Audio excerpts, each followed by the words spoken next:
Good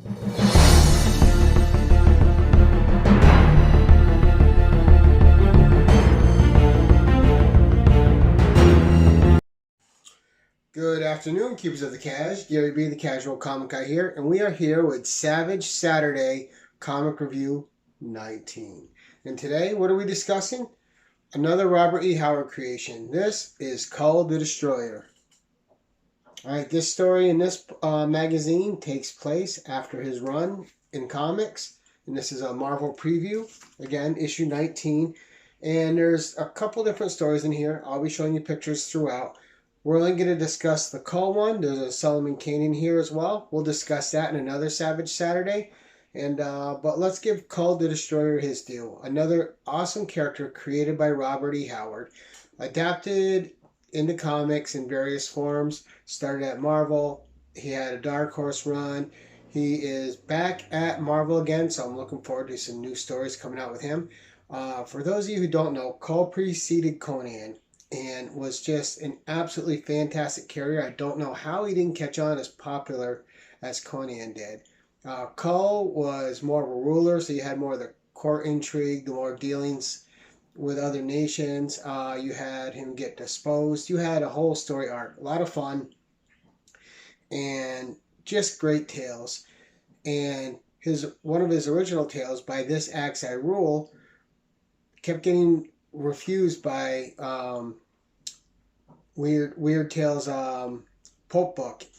So Robert E. Howard, being frustrated, he rewrote it by The Phoenix on the Sword, which was a Conan story, and ended up being the first accepted Conan the Barbarian story that was published by Weird Tales magazine.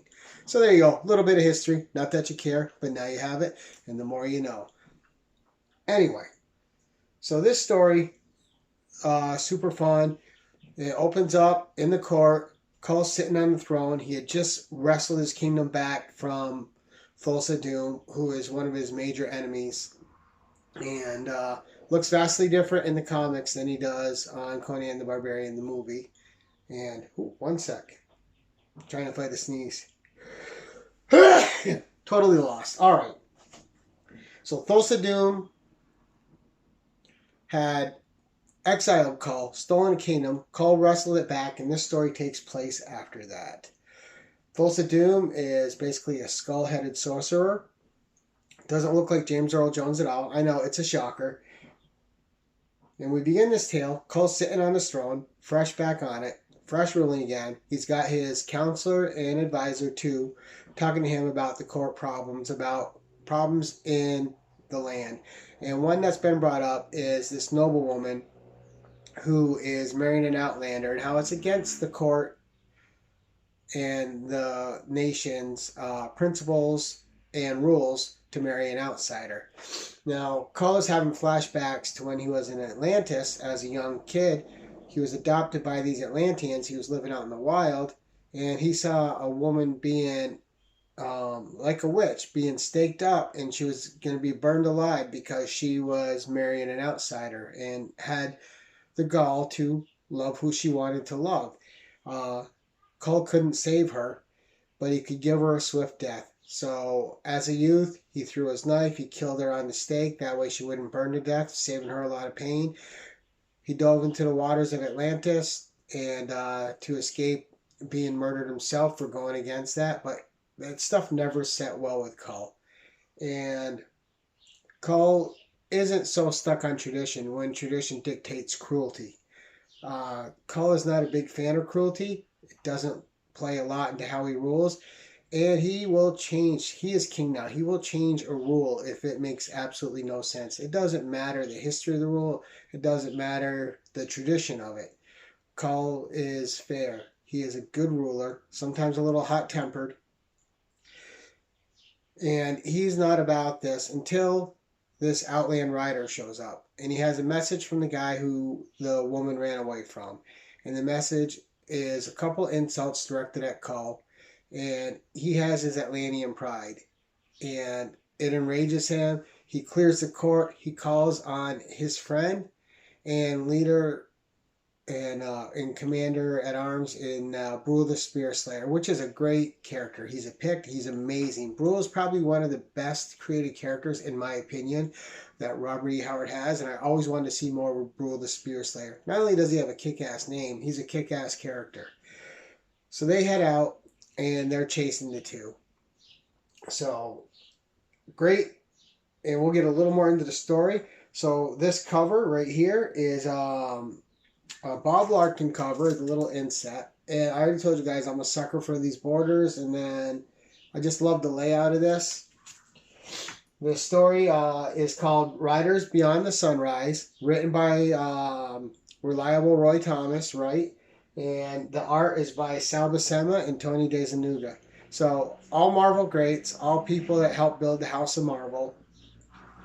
So you got Kull listening to 2, then his flashback to Atlantis, and then his pride and the core who he is basically insulted by this dude. Kull doesn't kill the messenger, because that's not him. But Kull sets out on a quest. He's going to bring this guy to justice. He's going to regain the honor that the guy offended. And it's his way. So he strikes out with Kull and 300 Spear Slayers. 300 of his Red Guard, and they're out. So this story, it's a chase of vengeance. It's a quest of insulted honor, and that has to be regained in Kull's eyes, right? He doesn't want his honor insulted.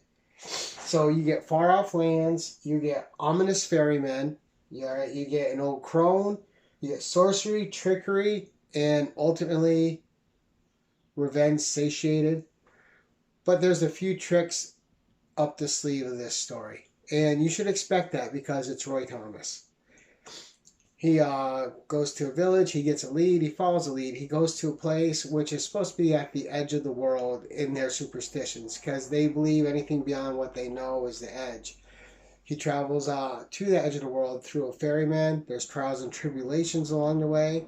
And he catches up with who he needs to catch up with, but all is not as it seems. You're going to see some of this in the pictures, and it ends up being an old encounter with his arch nemesis, Thulsa Doom. Now, this is a fairly fast-paced story. It hits its beats well. Again, everyone's in perfect character because it's written by Roy Thomas, who really had an understanding for Robert E. Howard's characters. You meet lots of colorful people along the ways. You see the friendship that is integral to the Kull stories between him and Kull. Their friendship is just amazing, and it's part of what anchors Kull as a character. And it's part of what makes the whole Ruler of Atlantis story work in that way. Those two together are magic. And the fight between Thulsa Doom and Kull is absolutely amazing. I'm not going to tell you how Kull defeats Thulsa Doom because it's really cool. It's well written. And it shows some more of the loyalty of the subjects of Kull to Kull. The ones that are super loyal to him. The ones that don't view him as an outsider. So I'm going to give the overall story an A. I'm going to give the art an A+. Sal Buscema and Tony DeZanuga, I thought, killed it on this. And the conclusion, I'm going to give an A++. Great conclusion to a great arc.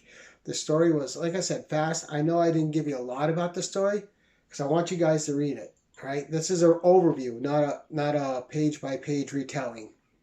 You can find this book on eBay for $6, $7. You should get it shipped to you and read it. It's a lot of fun. There's 2 great stories in it, plus a history of Kull. But absolutely amazing. All over. I'm going to give this an A+. That's all I got for you this week, guys. And I'm trying to make these a little faster for you. Hitting the highlights, but giving you the pertinent information that would make you want to, well, that whets your appetite and makes you want to go out, buy it, and read it.